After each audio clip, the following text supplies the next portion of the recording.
안녕하세요. 김태훈의 현명한 투자자 방송 시작하겠습니다. 오늘은 현대 오토에버에 대해서 말씀을 드리겠는데요.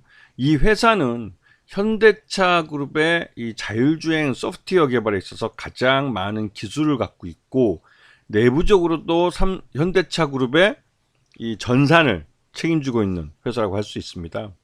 무엇보다 최근 들어서 이제 자율주행 쪽에서 이 회사의 중요성이 많이 부각되고 있죠. 그러면서 다른 한편으로 지금 현대차 그룹이 국내와 해외에 이 스마트 팩토리들을 짓고 있습니다. 전기차 공장을 짓고 있는 건데요. 그 전기차 공장을 운영하는 소프트웨어도 역시 현대 오토에버에서 지금 제작하고 있습니다. 그래서 이 현대 오토에버는 지금 현재 자율주행 자동차라는 것과 스마트 팩토리라는 것이 양대 성장축이 되고 있어요. 이게 무슨 말씀이냐면, 자율주행 자동차는 앞으로 이 자율주행 자동차 기술이 발전하면 발전할수록 그 상용화에 따라서 이 소프트웨어를 팔아먹는, 현대차에 한 대 한 대마다 장착하면서 받는 그 수가 굉장히 커질 것이고, 또 한편으로 현대차가 짓고 있는 전기차 공장들, 이것 대부분 다 스마트 팩토리입니다. 그렇기 때문에 그 스마트 팩토리를 운영하는 소프트웨어를 납품을 하고 거기서 얻는 수익이 또 굉장할 거라는 거죠. 즉 현대차 그룹의 수익이 현대 오토에버에 다 모이는 구조로 되어 있습니다. 그리고 이 현대차의 이 소프트웨어 미래 전략이 굉장히 중요한데요. 이게 이제 전기차를 사게 되면 기존에 우리가 찾은 그 가솔린차 같은 내연기관차와 다르게 앞으로 전기차의 어떠한 기능을 업데이트하는 거나 이런 것들은 대부분 다 이 커넥티드 카에 의해서 이루어집니다. 즉 현대차의 서버에서 어떠한 특별한 소프트웨어를 다운해주면 그것을 각각의 전기차가 다운받아서 그거를 다시 우리 스마트폰을 업데이트하듯이 그렇게 전기차를 업데이트하는 거죠. 근데 그런 것들에 들어가는 소프트웨어를 모두 이 현대 오토에버가 개발하는 겁니다. 지금 현재 현대차의 미국 조지아의 전기차 전용 공장을 짓고 있습니다. 이게 현대차 브라이언 카운티에서 짓고 있는 전기차 공장인데요. 이 공장에 들어가는 운영 소프트웨어를 모두 이 현대차 오토에버가 개발을 해서 납품을 하죠. 자, 지금 올 9월까지 3분기 실적을 놓고 보면 작년과 비교해서 확실히 늘어난 걸 볼 수가 있습니다. 이거는 그 매출 외형뿐만 아니라 이 영업이익이나 이 당기순이익마저도 모두 늘고 있어서 건실하게 잘 성장하고 있는 기업을 볼 수 있죠.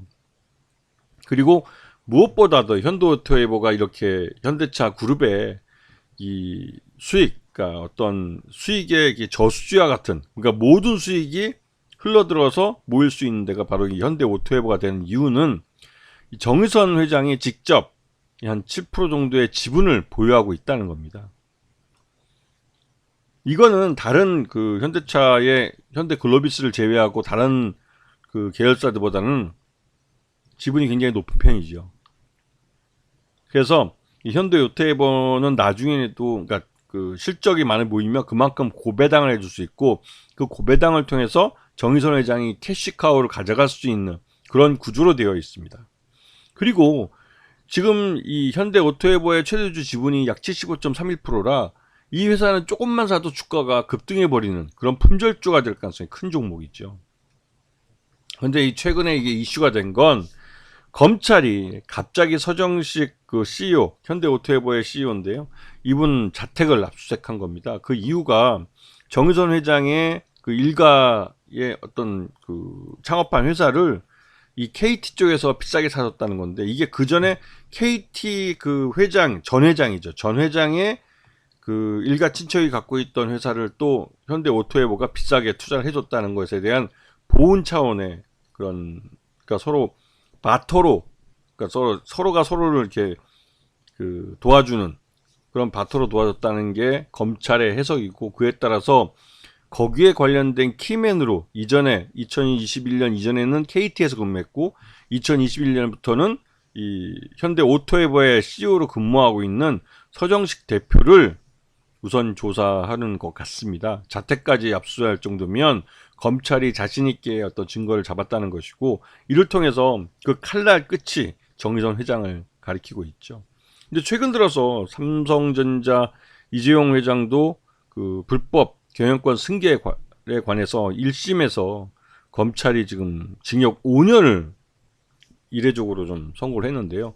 어차피 윤석열 정부 들어서 그 재벌에 대해서 사면까지 해주면서 봐주기로 했던 게 갑자기 지금 검찰이 급발진을 하고 있는 게 결국은 내년 총선에서 야당에 줄을 달려고 하는 이런 재벌 대기업이나 이런 쪽에다가 좀 경고의 목소리를 좀 내는 게 아닐까, 경고의 의미를 담고 있는 것이 아닐까라는 뒷말이 지금 제기해서 나오고 있습니다. 즉 내년 총선에 그 한눈 팔지 말고 야당에 줄대지 말라는 신호를 주는 거죠. 자, 이 현대 오토에버는 앞에서도 말씀드렸지만 현대차 그룹 내 캐시카우 역할을 하는 업체고 모든 현금이 이 회사에 모이도록 구조가 짜여져 있습니다. 그렇기 때문에 이 현대 오토에버는 정의선 회장의 어떻게 보면 캐시카우 역할도 하고 또 그러다 보니 실적도 굉장히 괜찮습니다. 좋아지고 있고 지금 3분기 실적 기준으로 봤을 때 적정 주가 한 18만 원 정도로 평가되고 있기 때문에 검찰의 이 CEO에 대한 압수수색에도 불구하고 주가는 다시 반등세를 나타내고 있는 거죠. 그러니까 기본적으로 3분기 실적이 18만 원 정도 나타내고 지금같이 불경기에도 현대차와 기아가 선방을 하고 있기 때문에 현대 오토에버의 실적 문제에서는 별 문제 없는데 이 경제 외적인 경영 외적인 문제에 있어서 검찰이 발목을 잡고 있는 건데 이게 결국은 현대 오토에버의 어떤 부정이나 어떤 그 부도덕한 면을 건드렸다기보다는 오너 일가들에 대해서 경고를 내리는 것이기 때문에 결국은 흐지부지 될 가능성이 큽니다. 뭐 그러건 이제 검찰의 이런 그 조사나 이게 실제로 어떤 방향으로 기소가 되는지를 보셔야 되는데 내년 총선이 지나고 나서는 어떻게 될지 모르죠. 네, 그런 부분 때문에도 일종의 경고라고 성격이 때문에 투자자들이 겁먹지 않고 매수에 가담을 하는 거죠. 왜? 실적보다 저평가되어 있고 향후 현대오토에버의 실적은 공장 건설, 스마트 팩토리 건설뿐만 아니라 전기차의 생산이 자율주행으로 넘어가면 넘어갈수록 실적이 좋아지는 구조를 갖고 있기 때문에 현대오토에버의 실적은 향후 더 좋아질 가능성이 크기 때문에 그렇습니다.